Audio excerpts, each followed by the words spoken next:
घुटनों का दर्द ये इतना कॉमन हो गया है कि सबसे अधिक आज यंग पॉपुलेशन में देखने को मिल रहा है।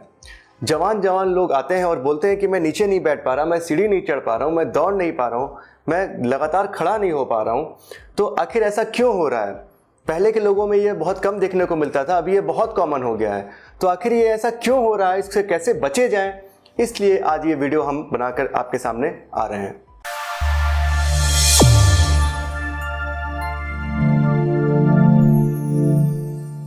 नमस्कार दोस्तों, मैं डॉक्टर नीरज श्रीवास्तव। मैं ऑर्थोपेडिक सर्जन हूं और जॉइंट स्पेशलिस्ट हूं। मैं स्कोपी क्लिनिक वाराणसी में प्रैक्टिस करता हूं, जो कि एक स्पोर्ट्स इंजरी सेंटर है। तो मैं आज आपको ये बताऊंगा कि आखिर हमारे यंग पॉपुलेशन में घुटने का दर्द इतना कॉमन क्यों हो गया है। तो इसके लिए पहले आपको ये बताऊंगा कि घुटने जॉइंट की जो एनाटमी है वो क्या होती है। देखिए, घुटना जो हमारा है ये एक साइनोवियल हिंज जॉइंट है। इसमें फीमर और टिबिया बोन इस तरीके से होती है और इसके बीच में कार्टिलेज होता है और बीच में साइनोवियल फ्लूइड होता है। तो ये एक ही तरीके से मूवमेंट करता है, मुड़ता है और सीधा होता है। इसको हिंज जॉइंट बोलते हैं। इसमें साइड की मूवमेंट और रोटेशन की मूवमेंट कंधे या कूल्हे की तरह नहीं है। तो ये एक साइनोवियल हिंज जॉइंट है, जो कि सबसे कॉमनली डैमेज होने वाला जॉइंट है हमारे इंडियन पॉपुलेशन में। वेस्टर्न पॉपुलेशन में हिप की भी प्रॉब्लम बहुत कॉमन है, पर हमारे पॉपुलेशन में नी जॉइंट सबसे कॉमनली इन्वॉल्व होता है। तो एक्चुअली इसमें होता क्या है, जो दर्द होता है वो आता क्यों है? विथ टाइम क्या होता है कि जो हमारा जो साइनोवियल फ्लूइड है वो कम होता है और हमारी कार्टिलेज में घिसाव होता है, जिससे कि हमारी हड्डियां आपस में टकराने लगती हैं और हमें चरचर की आवाज़ महसूस होती है, खट की आवाज़ महसूस होती है। यूजली ये प्रॉब्लम 50-60 के बाद आती है, लेकिन आजकल मैं 20 से 25 साल, कभी कभी 40 साल में भी ये प्रॉब्लम्स मैं देख रहा हूँ। तो आखिर ये इतना कॉमन क्यों हो रहा है, उसको हम लोग बताते हैं। तो देखिए, सबसे पहले तो मैं ये बता दूं कि जो मैं ये वीडियो बनाने जा रहा हूं ये उन लोगों के लिए है जिनको कि चोट लगने से दर्द नहीं आ रहा है, या जिनको कि रूमेटॉइड आर्थराइटिस, गठियावात नहीं है। रूमेटॉइड आर्थराइटिस में क्या होगा कि आपको सारे जोड़ों, छोटे जोड़ों में, सारे जोड़ों में, घुटनों में, सब में दर्द होगा। तो वो अलग बीमारी है, उसके लिए आपको डॉक्टर से कंसल्ट करके दवाइयाँ लेनी है। मैं आपको सिर्फ उन लोगों के लिए बता रहा हूँ जिनको केवल घुटने में दर्द है और बाकी सारे जोड़ ठीक हैं। तो अब सबसे पहला जो कारण होगा इसका, वो होगा आपका बढ़ता हुआ वजन। तो समझिए कि आपका घुटना जो बना था वो एक लिमिटेड वेट लेने के लिए, सपोज करिए कि 60 केजीज वेट लेने के लिए बना था। अब अगर आप उसको 80 केजीज वेट या 90 केजीज वेट दे रहे होते हैं तो वो समय से पहले ही घिसेगा। ये एक मैकेनिकल प्रॉब्लम की तरह है। जैसे कि आप कोई गाड़ी या कोई भी मशीन लेते हैं, अगर उस पर ओवरलोड है तो वो समय से पहले उसके कल पुर्जे घिसेंगे। उसी तरह ओवरवेट होने पे आपके घुटनों में घिसाव जल्दी होगा और आपको ऑस्टियोआर्थराइटिस और नी पेन जल्दी होगा। अब ओवरवेट का भी एक बहुत बड़ी प्रॉब्लम यह है कि हमारे यहाँ पर मोटो को हेल्दी कहा जाता है, बल्कि ये हेल्दी नहीं, ये एक अनहेल्दी है। तो ओवरवेट की डेफिनेशन क्या है? देखिए, आप अपने इर्द गिर्द अगर देखेंगे तो आपको ऑलमोस्ट 80% लोग आपको ओवरवेट ही दिखेंगे। खासतौर से महिलाओं में ये समस्या और भी कॉमन हो गई है और ओवरवेट की वजह से आपके घुटने घिस रहे हैं और ख़राब हो रहे हैं। आपको एक और जो एक्सक्यूजेस देखने को मिलते हैं कि हमसे भी ज़्यादा मोटे, हमसे भी ज़्यादा 10 साल बड़े लोगों को दर्द नहीं हो रहा है। तो देखिए, हर बीमारी के दो एस्पेक्ट होते हैं, एक जेनेटिक होता है और एक होता है जो कि आपके अपने हाथ में है। तो जेनेटिकली अगर उनके नीज प्रोटेक्टेड हैं तो हो सकता है कि ओवरवेट होने के बाद भी उनको दर्द नहीं हो रहा होगा। बट जो आपके हाथ में है वो है आपका अपना वजन कम करना। तो अपने वजन को समय रहते कम करने से आपके घुटनों का दर्द बहुत हद तक कम हो जाएगा। और दोस्तों, एक चीज़ और बोलूँ कि अगर आपका घुटना पूरी तरीके से ख़राब हो गया और आपका वजन बहुत ज़्यादा बढ़ चुका है तो फिर वज़न कम करना भी बहुत मुश्किल है, क्योंकि फिर आप चल फिर तो पा ही नहीं रहे हैं। तो आपको उस पोजीशन के आने के पहले अपने वज़न को कम करना है, जिससे उस पर प्रेशर कम पड़े। नाउ सेकंड प्रॉब्लम इज आपकी मांसपेशियों में एनफ स्ट्रेंथ नहीं होना। तो जो आपकी जो मसल्स हैं, जो आपके घुटने के इर्द गिर्द जो मसल हैं, आपकी क्वाड्रिसेप्स और आपकी हैमस्ट्रिंग, अगर वो स्ट्रांग है तो बहुत ही ज़्यादा वो अपने जॉइंट को बाईपास करती हैं प्रेशर से। तो अगर आपकी मसल्स वीक हो गई एक बार तो आपके जोड़ों पे जोर बहुत ज़्यादा पड़ता है। एक चीज़ ये भी देखा गया है कि जो लोग ज़्यादा फैटी हैं उनमें मसल्स भी वेस्टेड होते हैं, पतले होते हैं और फैट एक्यूमुलेशन ज़्यादा होता है। तो अगर आपने एक्सरसाइज करके अपने घुटनों की मसल्स को स्ट्रॉन्ग कर लिया तो आपके घुटनों पे प्रेशर कम पड़ेगा और आप ठीक रहेंगे, आपको घुटने का दर्द नहीं होगा। तीसरा एक जो कारण होता है वो होता है रिपीटेटिव माइक्रो ट्रॉमा।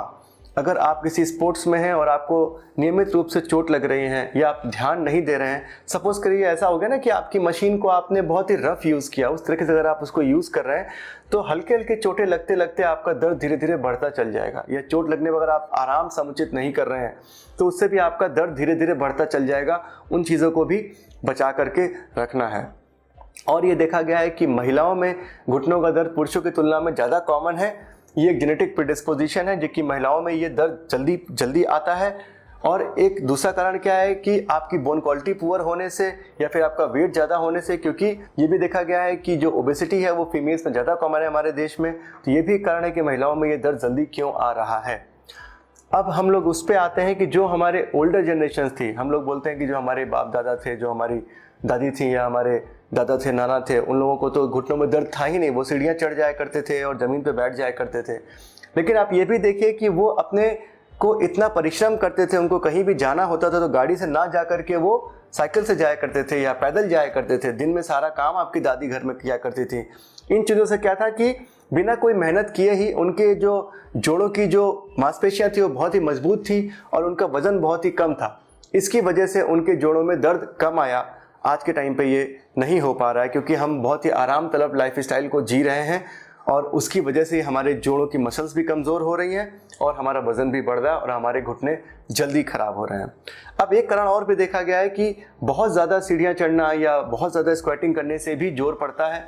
अगर एक बार आपको दर्द घुटनों में आ गया है तो आपको कोशिश करनी है जहाँ तक हो सके आप ज़मीन पर चुक्का मुक्का ना बैठें, स्क्वाटिंग कम से कम करें और सीढ़ियाँ कम से कम चढ़ें, क्योंकि ऐसा करने पे आपके घुटने पे प्रेशर ज़्यादा पड़ता है और आपका दर्द भी बढ़ेगा और आपका वियर एंड टियर भी ज़्यादा बढ़ेगा। अब हुआ बोन क्वालिटी, खान पान। देखिए, अगर आपकी बोन की क्वालिटी ठीक नहीं है और आपकी कार्टिलेज की क्वालिटी ठीक नहीं है तो डेफिनेटली आपकी जो हड्डियां हैं वो कमज़ोर होंगी, आपकी जॉइंट भी कमज़ोर होंगे और आपको जोड़ों में दर्द जल्दी होगा।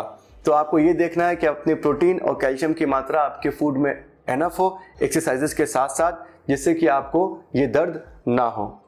अब हम थोड़ा सा इसके बारे में आपको ट्रीटमेंट के बारे में भी बताते हैं कि जो आपको दर्द हो गया तो आप उसके लिए क्या एक्सरसाइजेस कर सकते हैं। तो ये जो आपको वीडियो अभी हम दिखाने जा रहे हैं इसमें हम अपने घुटने की जो क्वाड्रिसेप्स मसल्स है इसको स्ट्रॉन्ग करने से आपको अच्छा आराम होगा। और अगर इनके बाद भी आपको आराम नहीं होता है तो आपको अपने डॉक्टर से मिलना चाहिए। हो सकता है आपको कोई और बीमारी हो या फिर आपके घुटने का दर्द बहुत ज़्यादा बढ़ गया हो। इस केसेस में आपको डॉक्टर कुछ दवाइयाँ देगा, तो उन दवाइयों को खा करके और एक्सरसाइज करके अपने घुटने के दर्द को आप कम कर सकते हैं और अपनी एक नॉर्मल लाइफ स्टाइल जी सकते हैं। अगर आपको कोई भी डाउट्स होंगे तो आप कमेंट सेक्शन में लिख सकते हैं या फिर हमें आप व्हाट्सएप के थ्रू कॉन्टैक्ट कर सकते हैं। Thank you.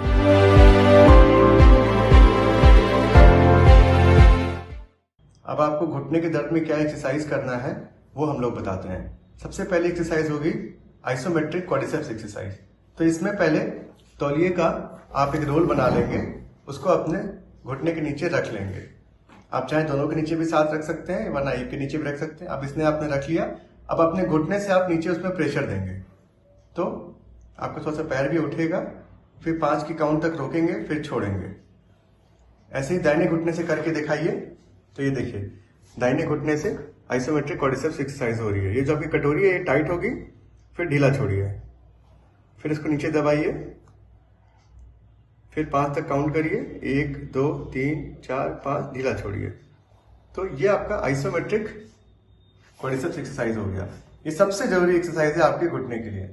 अब दूसरी एक्सरसाइज क्या है, अपना रोल हटाएंगे और फिर दोनों पांवों को सीधा करेंगे, अपने पंजों को ऊपर नीचे करेंगे और घुटने को भी टाइट रखेंगे। फिर नीचे करिए, फिर ऊपर करिए, फिर नीचे करिए। जितना ऊपर जाए और जितना नीचे जाए उतना करना है और नीचे ले जाएं इसको, ठीक है।